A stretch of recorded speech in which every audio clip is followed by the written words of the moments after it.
നോക്ക്, വീട്ടുകാർക്ക് ഒരു 5 പൈസയുടെ ഉപകാരം അവനെ കൊണ്ടില്ല. രാവിലെ തൊട്ട് ആ വണ്ടിയും അങ്ങോട്ടും ഇങ്ങോട്ടും നടക്കും.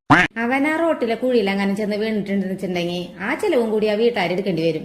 ഇതിലും ഭേദം അവൻ വീട്ടിൽ കുത്തിയിരിക്കേ. നോക്ക്, ചുമ്മാ ഇരിക്കുന്നു. അവന്റെ അച്ഛൻ അവനെ എത്ര കഷ്ടപ്പെട്ട് പഠിപ്പിച്ചതാ, അതിങ്ങനെ ചുമ്മാ ഇരിക്കാനാണോ? ഈ സമയം അവന് വല്ല PSC പരീക്ഷയ്ക്ക് പഠിച്ചൂടെ? ഇന്നത്തെ പിള്ളേര് മൊത്തം എങ്ങനെയാ. നോക്ക്, ആദ്യം ഡിഗ്രി എടുക്കാൻ വേണ്ടി കൊറേ പഠിച്ചു.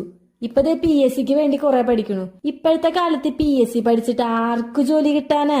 ഇങ്ങനെ കഷ്ടപ്പെടുന്നേക്കാൾ നല്ലത് വല്ല പാടത്ത് പണിക്ക് പോവാ നല്ലത്. ഇതാ നോക്ക്, പാടത്ത് പണിയെടുക്കണം. ഇങ്ങനെ പാടത്ത് പണിയെടുക്കാനെന്ന് വെച്ചിട്ടുണ്ടെങ്കിൽ പിന്നെ ആ ചെക്കൻ ഇത്രയും പഠിക്കേണ്ട വല്ല കാര്യം ഉണ്ടായിരുന്നു? ചെക്കൻ കാരണം അവന്റെ അച്ഛന് നാട്ടാരെ മുന്നിൽ തല ഉയർത്തി നടക്കാൻ പറ്റണില്ല. ഇതിലും അതേ ചെക്കൻ ചത്തു തോലണതാ.